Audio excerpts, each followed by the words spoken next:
deep inside, guys, everyone need a father-in-law like Mike Mbuvi Sonko. Hiyo story ya mtoto wake Salma and Eden, bwanake anaitwa Eden, it's very crazy.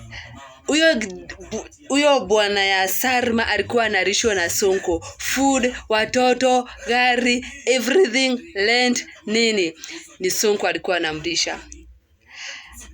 And that Eden man akona guts za kupiga msichana mwenye babake anamrisha.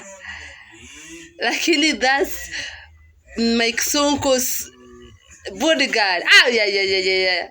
That's a bad guy. Alisema, I always want problem.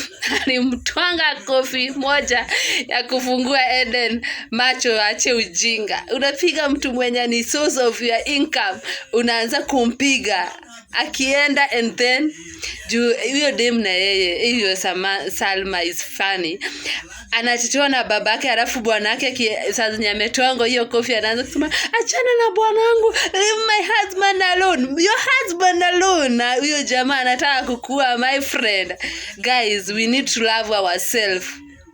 So kama unaona relationship, marriage haiwezi work, kwani always let it go. Don't force things. If it doesn't work, it can't work. So don't force things to work, things that they don't have to work. So Mike Sonko, I salute Mike Sonko. I always say our governor afaa kwetu governor wetu ama president. That guy akona golden heart. Hata walipoletana chuju hivyo, jamaa anaanza kumwambia, akona gata, anamwambia daddy na gari sijui imeharibika bra, akamwambia utakuja kwa my office nikushughulikie. Oh my goodness, mnatoa wapi kama hao? Mtufungue macho. Guy, hiyo story imetufunza mambo nyingi. So choose your struggles wisely, my guy. Chagua ni nani atakuki date mtu, pia angalia father-in-law ama mother-in-law atakuwa nani, my friend. Kama Sonko kwa miria hapo, my dear.